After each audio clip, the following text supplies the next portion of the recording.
Good morning. Good evening. Sorry. Morning, evening. It's been a long day for me. Don Palayo checking in. Today is Saturday, October 20th, 21st. What day is today? I don't even know. This is my life that here lately. I've just been very, very busy. It's been a little while since my last post. I'm terrible at this. Some people put out posts multiple times a day. Where do they have the time to do that? I work, so I'm not just. Let me tell you everything I'm doing. So my day usually starts around 4 o'clock in the morning. About 4 o'clock in the morning, I wake up. I usually will lay there for about half an hour before I actually wind up getting myself up. Then in the morning, I study. I'm studying for the CFP exam.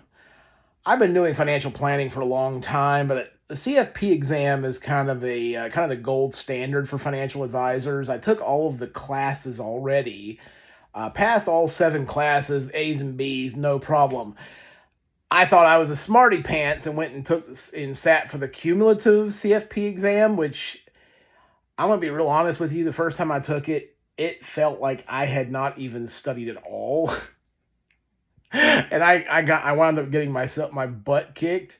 Kind of learned my lesson from that. You know, that exam, when I took that cumulative exam, I remember I got through the first 10 questions and I'm sitting there like, I'm hoping this exam gets easier because after the first 10 questions, I realized I was in trouble. And it didn't get any easier. It's 170 questions, by the way. And so by the time I got done, I walked out of there with this major headache. I knew that I had not passed it. Even before I saw my score, I knew. I knew.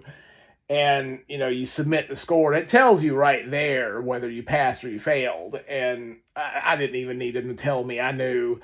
So, anyway, I'm going back through the material, and some of the questions they ask on this exam, I don't really like a lot of the way this exam is set up with some of the questions, and the reason I say, and there's a reason I say that, and I'm not saying it because I failed, but there's some of the questions on this exam that no financial advisor is ever going to do.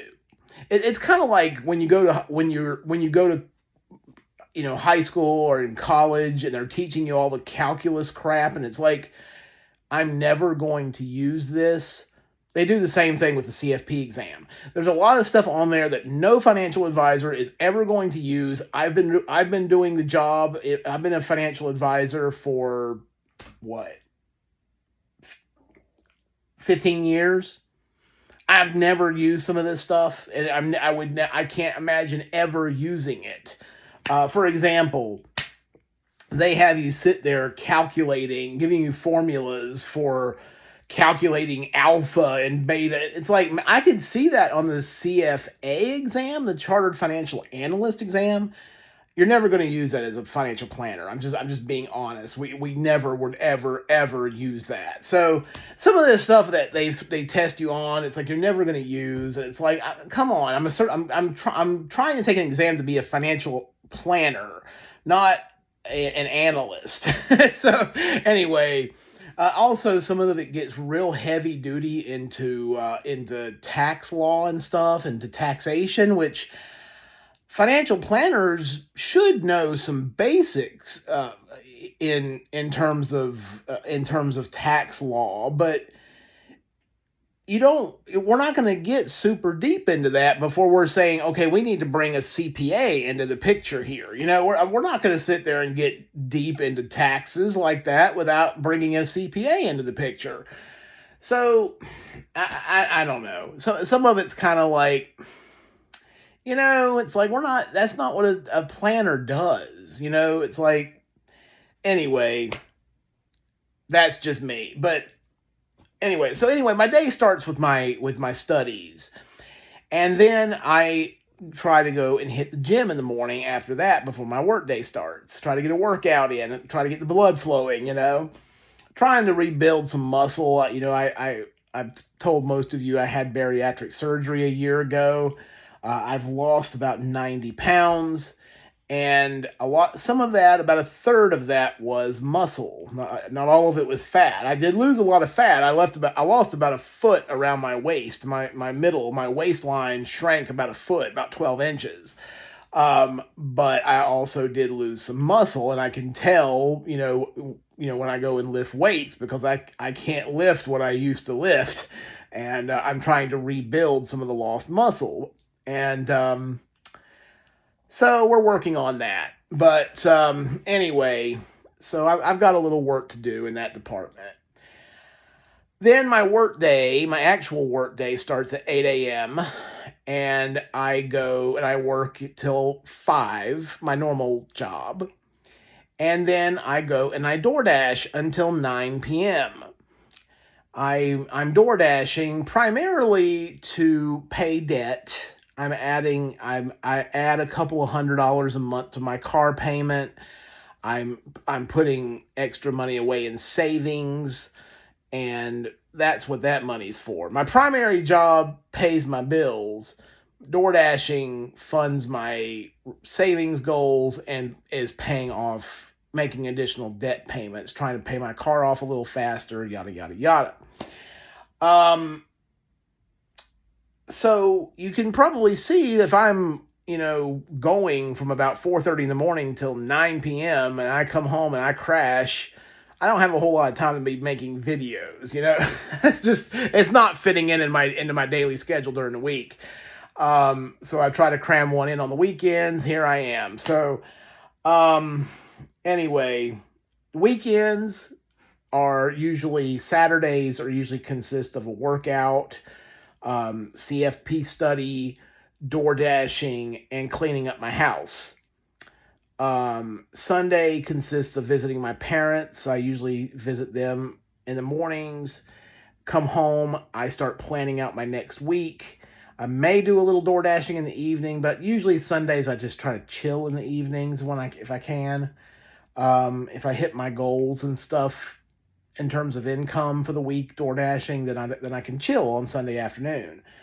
And then Monday we get up and we start it all over again. So that's my life, but right now anyway. Once I pass the CFP exam, I'm probably going to take it either in March or July of next year. I'm not really sure which yet. I'm kind of getting a feel for that right now.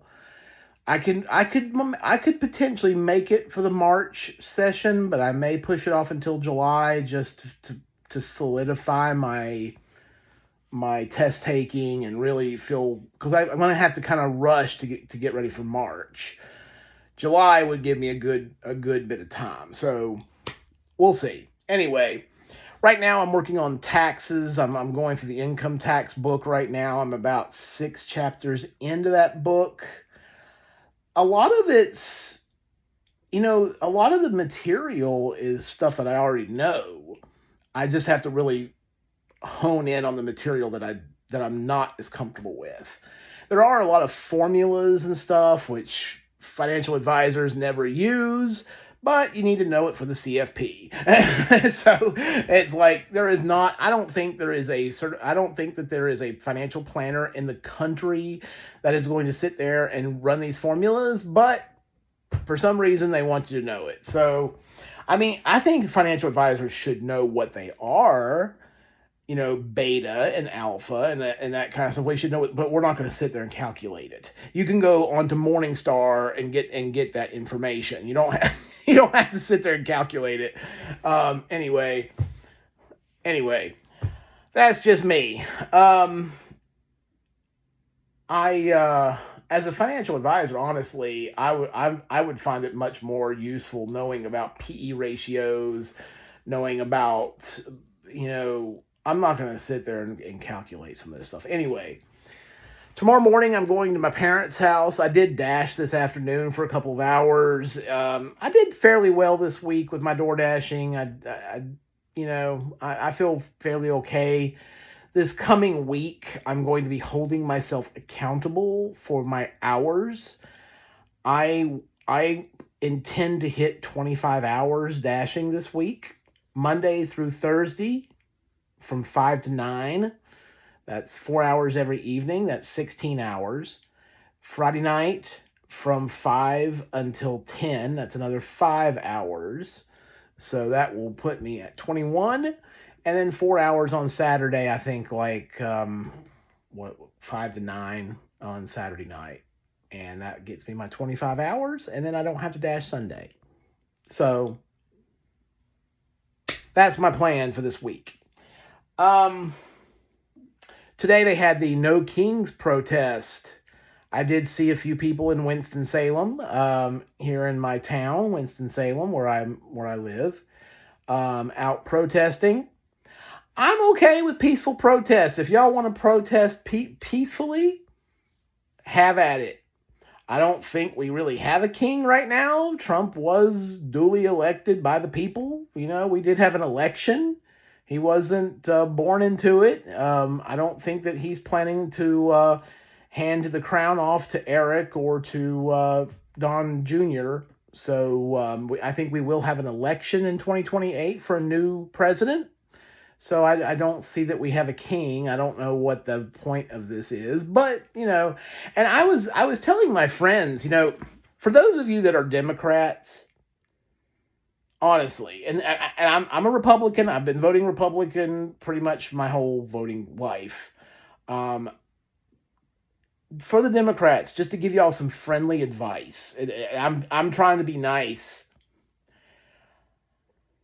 The Democrats would do a lot better at the polls. I think you guys could even win some Republicans over if you got away from all the social reengineering crap. The LGBTQ crap is not going to get it for most Republicans. It's just not. Most Republicans are never going to agree with you in that area. I'm just being honest. So, what Democrats should do to attract more voters is focus on your economic message. Y'all do have some valid points when it comes to the financial stuff. And if Democrats would just hone in on that message, y'all need to start, instead of having a No Kings protest, y'all would do much better having a pro-labor protests. We used to have that. Back in the 1910s, 1920s, you had pro-labor movements and pro-unions, pro-labor. When was the last time we had that? I haven't seen. I guess maybe after the you had the 99% protest. Y'all need to continue with that stuff, with that message. That would do you a lot more good. I think y'all need to forget about Donald Trump. Forget about Trump. You're gonna have to deal with Trump for another 3 years. Focus on your labor message. Focus on a pro-labor, pro-union, that message. Really, y'all need. That's where the Democrats could do well if they focus on that. Please get away from all the freak show stuff, because it's not helping your party, at least in red states. It's not. It might work in California and New York and Washington State and Oregon, but it is not working in my part of the country. Y'all need to focus on your economic message. That is where the Democrats could do well in the red states. I'm just trying to give y'all some friendly advice. Anyway, that's my thoughts on tonight. I do feel like our middle class, we used to have a good balance between labor and business. And then unions got a little too big for their britches and kept demanding more and more and more. And so they started moving away from unions. And now business has too much power. Labor needs to gather their forces. Democrats could help that message and push back and try to get a little bit more for the working people. And I wish Republicans, to be honest, the Republican Party, what I would tell Republicans is that I'm very pro-capitalist, free market kind of person. I'm a financial advisor. I'm very pro-free market. But we have too many people out here that are not benefiting from the capitalist system right now. Right now, about 15, maybe 20% of our population is doing fabulously well. 80% is not. 80% of our population is struggling to keep a roof over their head. 80% of our population is struggling to feed their kids. 80% of our population is struggling to get their families in to see a doctor if they need it. 80% of our population is struggling to keep lights on. And I think Republicans just disregard those people. And I think that's a mistake the Republicans are making. Republicans have a tendency to be like, well, they need to get up off their butt and go work. But the problem is these people are working. They are working. A lot of them are working 2 and 3 jobs. What do? It's hard to work 4, And I understand that they need to develop some skills. They do. I get that. But in the meantime, they have to work. They don't have time to go to a class. They've got to work to provide income for their families. And the truth is that we need these people in these jobs. We have people out here, sanitation workers. We need them. we need sanitation workers. We need construction workers. We need the guys working on our roads. We've got to find a way to make it where these people can feel like they're benefiting from the system that we have. I don't know what the Republican answer is to that. And Republicans need to find an answer to it. And I think part of it, and Republicans are going to hate this. They're going to hate it. They're going to hate it. I know they do. But right now, we have gotten, we went to this trickle down thing, which is just it's not working for the majority of the people. It's not. There's nothing trickling down. I'm sorry, but I think most American people would tell you that failed. It's worked for some people, for 15, 20% of the population. For the rich, it's doing fabulously well for those people, but it's not benefiting the majority of Americans. I think we're really going to have to look at tax policy. I know y'all hate it. I know Republicans generally hate taxes. I get it. I do think that it needs to be. I don't think that we need to go extreme with it. I don't. I think there are some real opportunities with our tax policy. I think, number one, the first thing that needs to be done, and I think that this should be bipartisan. I think this is something that Republicans and Democrats. This is actually a Democrat, and I've talked about this before. Democrats actually support this. Republicans have been opposed to this.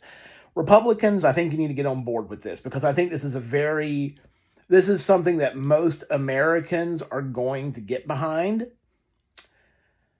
And it only affects people over a certain income level. And we need to remove the cap. We need to remove the cap on Social Security. That is the first thing. That it would be a win for for the American people in general. It's going to shore up the Social Security system, make all earned income subject to Social Security tax. That is the first thing. That would be a simple thing. It only affects people earning, I think, over $170,000 a year. That is where we need to start. That's a small thing to me. That's a small fix, and it's going to be something that the average Americans, it will help. It will help average American people. That's the first thing that needs to be fixed. Then Republicans need to have some sort of answer to our healthcare dilemma. I'm not a believer in single payer. I'm not. I do like free market solutions, but there's a lot of people out here right now. Healthcare is just too expensive for a lot of people. There's a lot of low income people that need some help there. What is the Republican answer to that? And Republican Party needs to have a solution for the working class people. They need a solution, and that's all I'm saying is that Republicans need to have some incentives, need to have some policy there to help those people. Other than that, I think that maybe there could be some ways to incentivize our workers, our working class people, maybe in terms of ownership, in terms of helping them, benefit from the capitalist system. Maybe some policies that would benefit them, and I think corporate America could do a little bit better with this. Corporate America has been so pushing too much of the earnings to the very tippy top. Maybe help make some of your workers participate in the ownership of the company. Make some stock options. Look at some ways of helping your workers benefit that way a little bit more. I don't know. I'm just trying to come up with some ideas because we've got to help more of our people benefit from the free market capitalist system. Because if they're not benefiting from it, they're going to look to other systems, aka socialism, aka Mamdani in New York, aka AOC in New York. All those people, Bernie Sanders people, are going to be looking to people like that for answers, and I would much rather them come to us for these free market answers, help these people get a piece of the pie, help these people get a little bit of ownership and feel like there's a reason, there's something, a light, at the end of the tunnel for them. Right now, they're not seeing it. Right now, they don't see a light at the end of the tunnel. Right now, they feel like they're going to have to work until they drop dead. That's what they think. That's what these people feel like right now. And we're going to lose if the people continue to feel that way. I'm just being honest. Anyway, that's my message for tonight. Make of it what you will. This is Don Pelayo checking out.